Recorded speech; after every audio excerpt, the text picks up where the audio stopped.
প্রথম নাম্বার সূরার নাম কি বলেন? লা সালাতা ইল্লা বিফাতিহাতিল কিতাব। এমন কোন নামাজ নেই যে সূরাতুল ফাতিহা ছাড়া হতে পারে। রাসূল বলেন কেউ সূরাতুল ফাতিহা একবার পড়বে তো আমল নামার ভিতরে 15 পারা কোরআন তেলাওয়াতের নেক জমা হয়ে যাবে। রাসূল বলেন কেউ যদি কোরআনের সূরাতুল ফাতিহা 2 বার পড়ে, 2 বার যদি তেলাওয়াত করে, আমল নামার ভিতরে পুরা কোরআন তেলাওয়াতের নেক জমা করে দিবেন তিনি কে? আবার রাসূল বলেন পুরা 30 পারা কোরআনের ভিতরে যা আছে শুধুমাত্র সূরাতুল ফাতিহার ভিতরে তাই ঢুকিয়ে দিয়েছেন তিনি কে? আল্লাহ। আবার বলেন সূরাতুল ফাতিহাতে যা আছে শুধু বিসমিল্লাহর ভিতরেই তা আছে। সুবহানাল্লাহ বলেন। বিসমিল্লাহ যদি আপনি ব্যাখ্যা করেন সূরাতুল ফাতিহা হয়ে যাবে।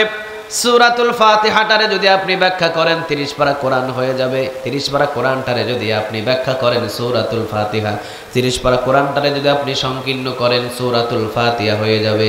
সূরাতুল ফাতিহাটারে যদি সংকীর্ণ করেন বিসমিল্লাহতে রূপান্তরিত করে দিবেন তিনি কে? এর সূরাতুল ফাতিহা একবার পড়লে 15 পারা কোরআন তেলাওয়াতের নেক পাওয়া যায় বলেছেন মুহাম্মদ সাল্লাল্লাহু আলাইহি ওয়াসাল্লাম। এই 30 পারা কোরআনের ভিতরে একটা দামি আয়াত আছে, আয়াতের নাম কি বলেন? সবাই বলেন আয়াতুল কুরসি।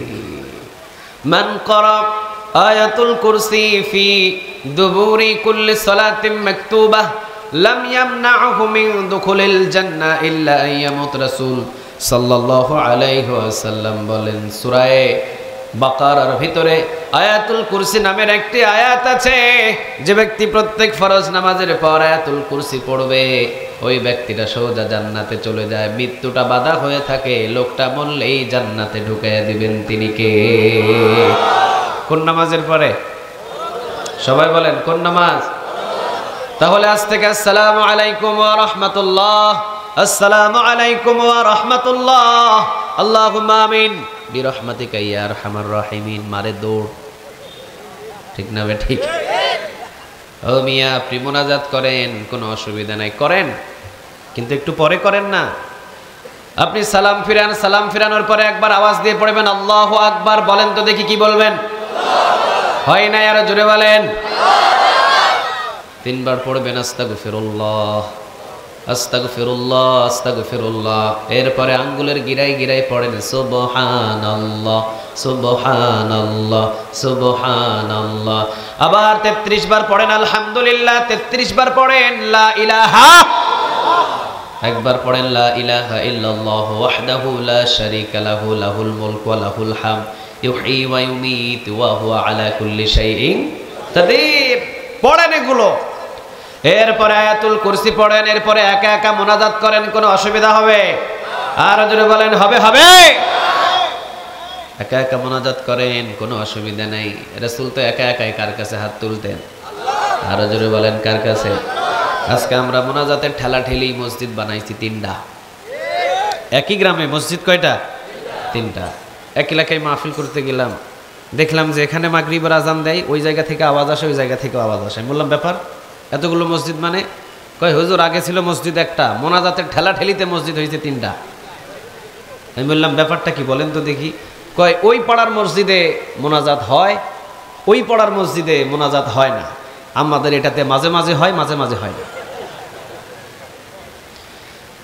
আমরা মাঝখানে মাঝে মাঝে করি, মাঝে মাঝে করি না। মোনাজাতের ঠেলায় আজকে মুসলমানের বিরোধিতা, ঠিক না বা ঠিক? আহা, নামাজের অংশ কি মোনাজাত? কথা বলেন, নামাজের অংশ কি মোনাজাত? আপনি যখন ডান দিকে সালাম ফিরালেন আসসালামু আলাইকুম ওয়া রাহমাতুল্লাহ, বাম দিকে যখন সালাম ফিরালেন আসসালামু আলাইকুম ওয়া রাহমাতুল্লাহ, শেষ, নামাজ পরিপূর্ণ হয়ে গেছে। আর নামাজের কোনো কিছু দরকার। এখন বসে বসে তাসবিহগুলো পড়েন, আয়াতুল কুরসি পড়েন, আস্তাগফিরুল্লাহ পড়েন, এরপরে একা একা আল্লাহর দরবারে চান, কোনো অসুবিধা হবে? কথা বলেন, কোনো অসুবিধা হবে না।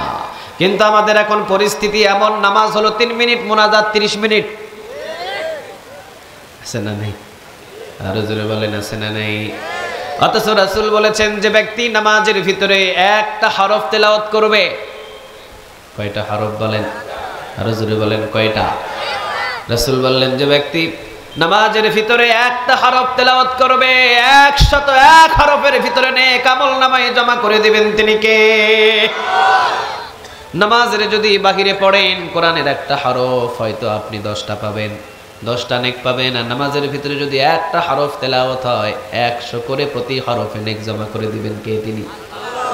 ইমাম সাহেবরে বলবেন, ইমাম সাহেব নামাজ লম্বা করেন, ঠিক না ঠিক? ছোট করার কোনো দরকার, আর জোরে বলেন কোনো দরকার? তাহলে এই কোরআনের ভিতরে সবচাইতে দামি আয়াত, আয়াতের নাম কি বলেন? কেন এত দামি? কেন এত দামি হয়েছে আয়াতুল কুরসি বলতে পারেন? কারণ এই আয়াতুল কুরসির ভিতরে পৃথিবীর কারো কোনোদিন কোনো পরিচয় তুলে আনা হয় নাই। আয়াতুল কুরসি দামি হওয়ার কারণটাই হলো আয়াতুল কুরসিতে একজনের পরিচয় খুঁজে পাওয়া যায়। পরিচয়টা কার?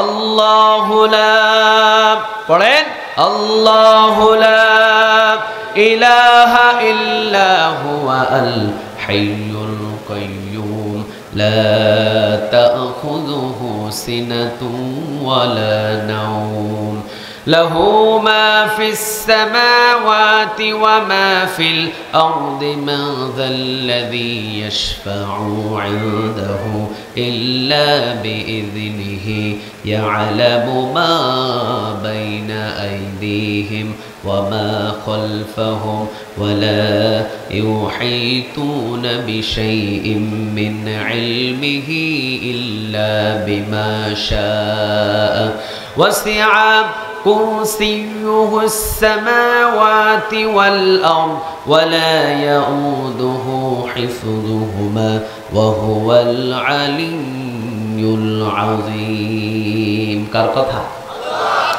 একবার পড়লেন, রাসূল বলেন দুইটা বাণী আয়াতুল কুরসির ভিতরে যদি প্রত্যেক ফরজ নামাজের পরে পড়ে মৃত্যু হলেই সেকে জান্নাতে ঢুকিয়ে দিবেন তিনি কে? দুই নম্বরে রাসূল বললেন যে ব্যক্তি একবার আয়াতুল কুরসি পড়বে 15 পারা কোরআন তেলাওয়াতের নেক আমলনামায় জমা করে দিবেন তিনি কে? পড়তে রাজি আছেন? সবাই বলেন পড়তে রাজি আছেন? রাসূল বললেন ইকরাউল কোরআন ফাইন্নাহু ইয়াতি শাফিআল লিসহাবিহি ইয়াউমাল কিয়ামা। যে ব্যক্তি এই কোরআন তেলাওয়াত করবে প্রতিদিন, আপনি কোরআন তেলাওয়াত করতে জানেন না কিন্তু আপনি সূরাতুল ফাতিহা জানেন, সূরা ফিল জানেন, সূরা ইখলাস জানেন, সূরা কাউসার জানেন, ওইগুলোই পড়েন, ওগুলোই কোরআন তেলাওয়াত হিসেবে গণ্য করবেন কে? আরো জোরে বলেন কে? অনেকেই কোরআন জানে না, তো কোরআন না জানলে কি হয়েছে তাতে? আপনি সূরাতুল ফাতিহা জানেন না? কথা বলেন, জানেন? দোকান করতে করতে সূরাতুল ফাতিহা পড়েন, সূরা ইখলাস পড়েন, সূরা কাউসার পড়েন, সূরা লাহাব পড়েন, কোরআন তেলাওয়াত হিসাবে গণ্য হবে। রাসূল বলেন ইকরাউল কোরআন ফাইন্নাহু ইয়াতি শাফিআল লিসহাবিহি ইয়াউমাল কিয়ামা। যে ব্যক্তি কোরআন তেলাওয়াত করবে প্রতিনিয়ত, কোরআন তেলাওয়াতের সাথে যে ব্যক্তি সম্পর্ক রাখবে, কিয়ামতের ময়দানে এই কোরআনটা সুপারিশ করে জান্নাতের গেটে নিয়ে যাবে। আজ থেকে কোরআন তেলাওয়াত করা শুরু করব ইনশাআল্লাহ। কোরআন ছাড়বো নাকি ধরবো? আরো জোরে বলেন চিৎকারে দিয়ে, কোরআন ধরবো নাকি ছাড়বো? وهو الواحد الفرد الصمد لم يلد ولم يولد ولم يكن له كفوا أحد ونشهد أن سيدنا ونبينا وحبيبنا وبشيرنا ونذيرنا وطبيبنا وطبيب أرواحنا وحبيبنا وحبيب ربنا محمدا عبد الله ورسوله أرسله بالحق بشيرا ونذيرا وداعيا إلى الله بإذنه وسراجا منيرا أما بعد فقد قال الله تعالى في كلامه المجيد وفي فرقانه الحميد أعوذ بالله من الشيطان الرجيم بسم الله الرحمن الرحيم إن الله وملائكته يصلون على النبي يا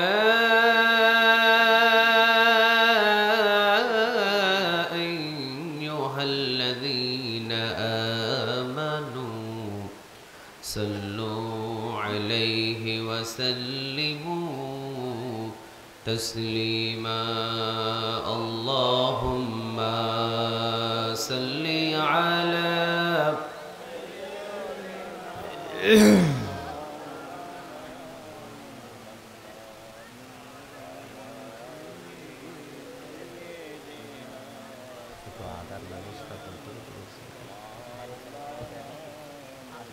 اللهم صل على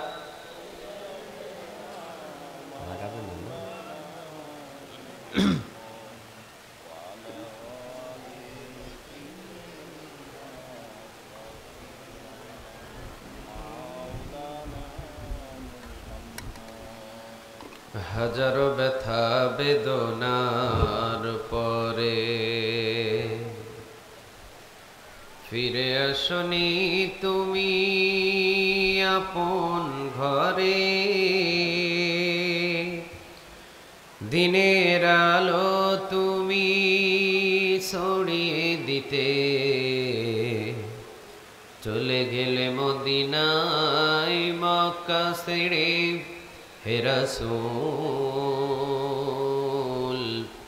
তোমাকে ভুলি আমি কেমন করে হে রাসূল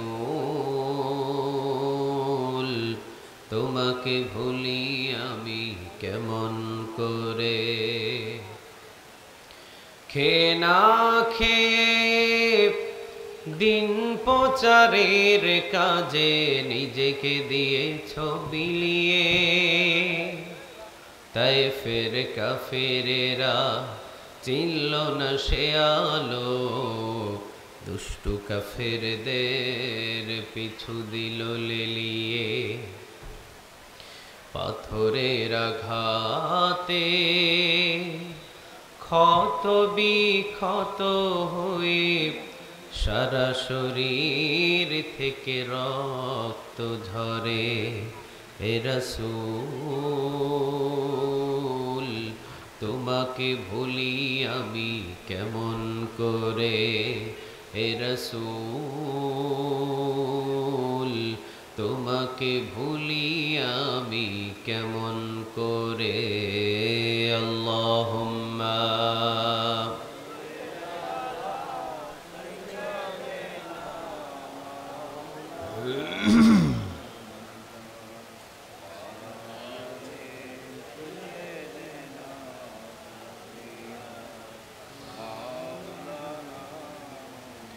পড়েন আল্লাহুম্মা সাল্লি আলা মুহাম্মাদ পড়েন আল্লাহুম্মা সাল্লি আলা মুহাম্মাদ ওয়া আলা আলি মুহাম্মাদ কামা সাল্লাইতা আলা ইব্রাহিম ওয়া আলা আলি ইব্রাহিম ইন্নাকা হামিদুম মাজিদ আল্লাহুম্মা বারিক আলা মুহাম্মাদ وعلى آل محمد كما باركت على إبراهيم وعلى آل إبراهيم إنك حميد مجيد لا إله إلا الله لا إله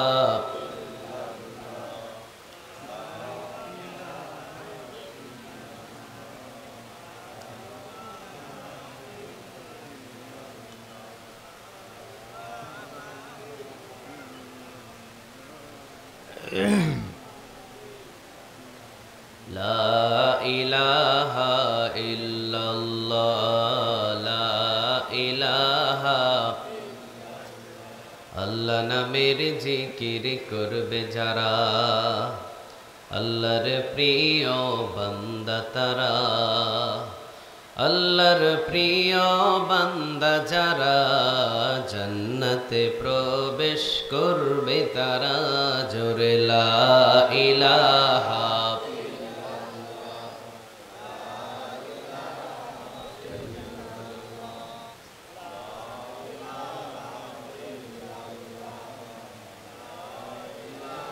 লা ইলাহা ইল্লাল্লাহু মুহাম্মাদুর রাসূলুল্লাহ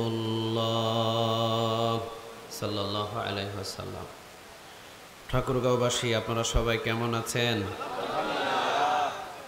আলহামদুলিল্লাহ, আমিও ভালো আছি। আমাদের সবাইরে ভালো রাখেন তিনি কে?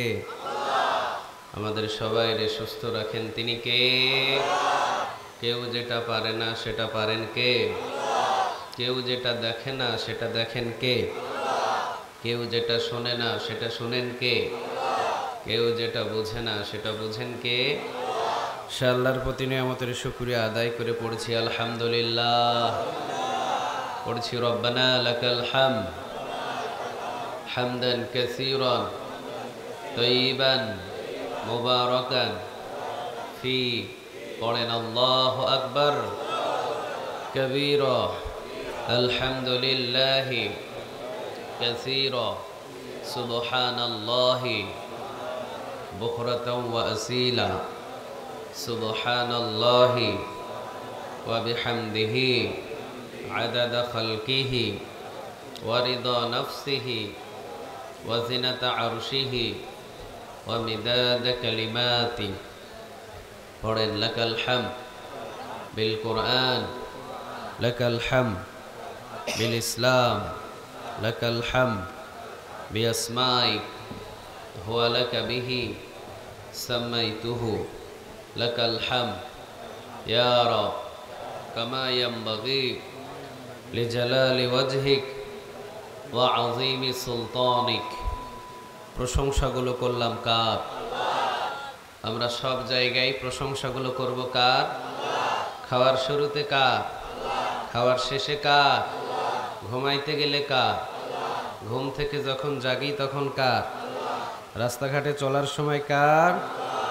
আমরা সবাই কার গোলাম হব বলেন? আমরা সবাই আল্লাহর গোলাম। খুশি নাকি বেজার? আমরা আল্লাহর গোলামি করার জন্য এখানে বসেছি, এটাতে কোনো সন্দেহ নেই। কেউ যদি বলে যে আপনারা আমার গোলাম, রাগ হবেন না খুশি হবেন? আর এখন যদি আপনাদেরকে বলা হয় আপনারা সবাই আল্লাহর গোলাম, খুশি হবেন না রাগ হবেন? তাহলে চলুন আমরা আল্লাহ সুবহানাহু ওয়া তাআলার বিষয় নিয়ে কালামুল্লাহ পাক, কালামে পাক থেকে কিছু কথা বলবো এবং শ্রবণ করব ইনশাআল্লাহ। সবাই মাহফিলে আসতে পেরে সবাই খুশি তো? থাকবেন কতক্ষণ? চলবে যতক্ষণ থাকবো ততক্ষণ। মাশাআল্লাহ, সারা রাত আপনারা থাকবেন বলেছেন। আবেগ দিয়ে কখনো ইসলাম চলে না। আবেগ দিয়ে কি ইসলাম চলে? সারা রাত যদি মাহফিলে বসে থাকেন, আগামীকাল কি কোনো কর্মজীবনে কাজ করতে পারবেন? কথা বলেন, কাজ করতে পারবেন? রাসূল এশার নামাজের আগে উনি খাবার খেতেন, এশার নামাজ পড়ে উনি ঘুমিয়ে যেতেন, মধ্যরাতে উঠতেন উনি, মধ্যরাতে উঠে একদম ফজর পর্যন্ত নামাজে দাঁড়িয়ে থাকতেন। সুবহানাল্লাহ বলবেন না? আর আমরা মধ্যরাতে ঘুমাইতে যাই, মধ্যরাতে ঘুমাইতে গেলে উঠি সকাল 9টায়। সকাল 9টায় ওঠার পরে দেখি যে লুঙ্গি খাটের নিচে।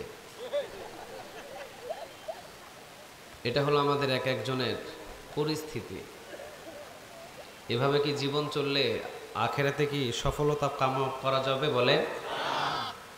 তো এই জন্য আমরা আবেগের ছলে চলবো না, আমরা বিবেক দিয়ে চিন্তা করে আমরা প্রত্যেকেই চেষ্টা করব যে ইসলামের উপরে অটল থাকা যায় কি না ইনশাআল্লাহ।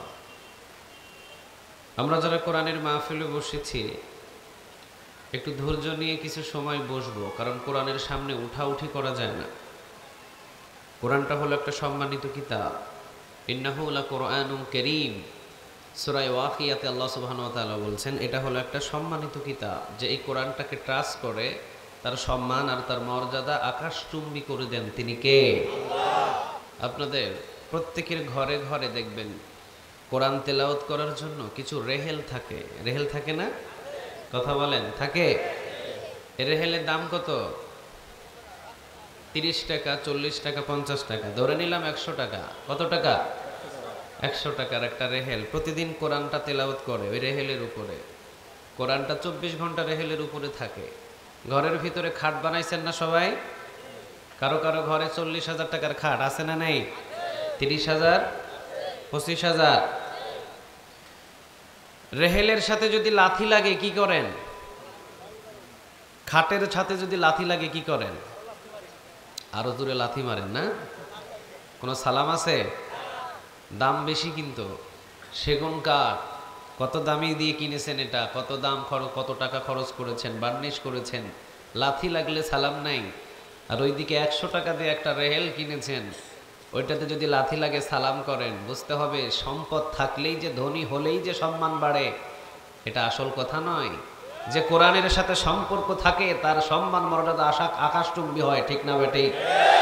তার প্রতি সম্মান মর্যাদা করার জন্য অন্তরের ভিতরে ভালোবাসা জাগায়া দেন তিনি কে? আরো জোরে চিৎকার দিয়ে বলেন তিনি কে? আল্লাহ।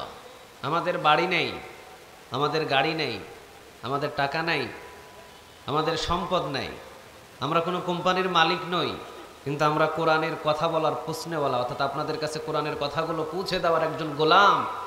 এই গোলামের জন্যই আমাদের যতটুকু সম্মান শুধুমাত্র এই কোরআনের জন্য, ঠিক না ঠিক? এই কোরআনের পক্ষে যারাই কাজ করেছে তাদের সম্মান আর মর্যাদা বাড়িয়েছেন কে? তিনি বলেন।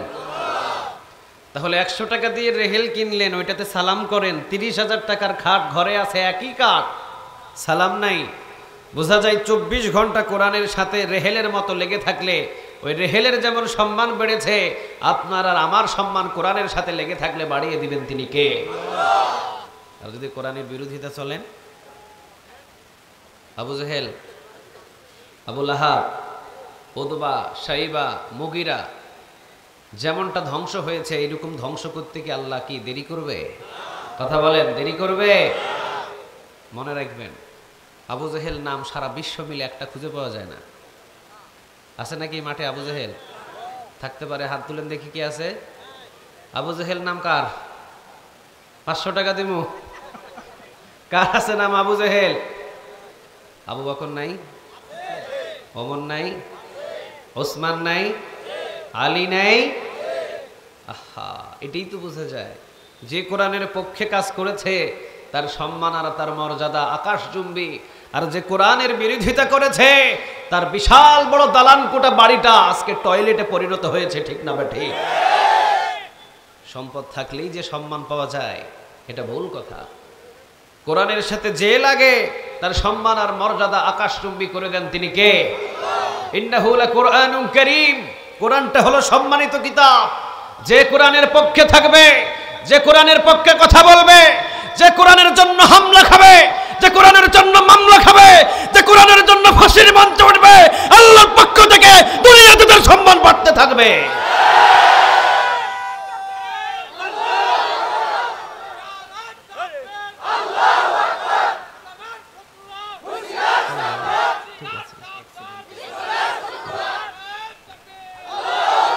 আল্লাহ তুমি কবুল করো, কোরআনের পক্ষে থাকার জন্য আমাদের সবাইকে কবুল করো।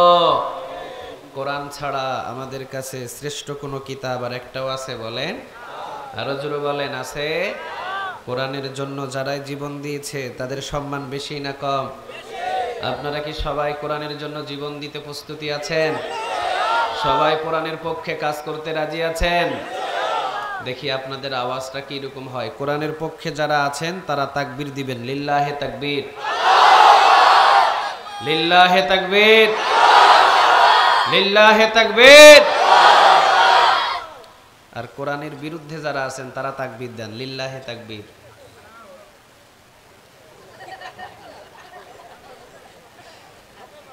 আমরা সবাই কোরআনের পক্ষে। আমরা সবাই কার পক্ষে? আমরা সবাই কার পক্ষে? কারণ কোরআন কিতাবটা কার? আর জোরে চিৎকার দিয়ে বলেন কার? কোরআন ছাড়া আমরা অন্য কোনো কিছু বুঝি, কোরআন ছাড়া আমরা অন্য কোনো কিছু খুঁজি।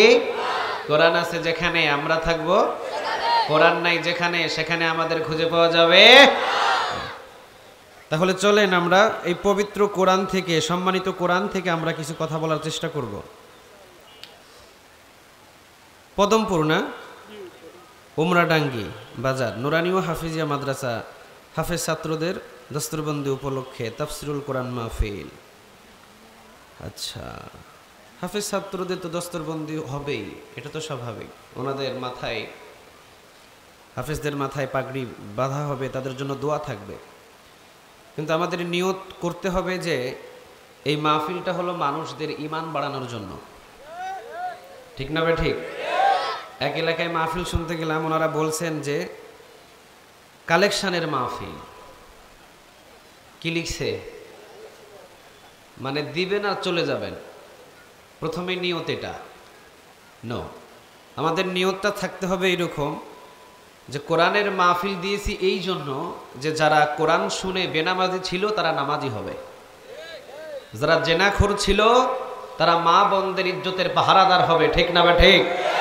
যারা কোরআনের বিরোধিতা ছিল তারা কোরআনের পক্ষে আসবে, যারা আল্লাহ বিরোধী ছিল তারা আল্লাহর পক্ষে আসবে। এই নিয়ত নিয়ে যদি আমরা মাহফিল করি তো আমাদের মাহফিলগুলো সফল করবেন তিনি কে? আল্লাহ। তাহলে তাফসিরুল কোরআন মাহফিল গতকালকেও হয়েছে, আজকেও হয়েছে না? তাহলে আজকে আমি কি শেষ না আমার পরে কেউ আছে? হ্যাঁ, আমার পর আর কেউ নাই? অনেক নামের উপরে টাইটেল দিয়েছেন, আন্তর্জাতিক খ্যাতিসম্পন্ন মুফাসসিরে কোরআন। আহা, এত টাইটেল দেওয়ার তো কোনো প্রয়োজন হয় না। আর আমার নাম এত মোটা কেন? আমি কি বেশি খাই নাকি? অনেক মোটা করে দিচ্ছেন আমার নাম।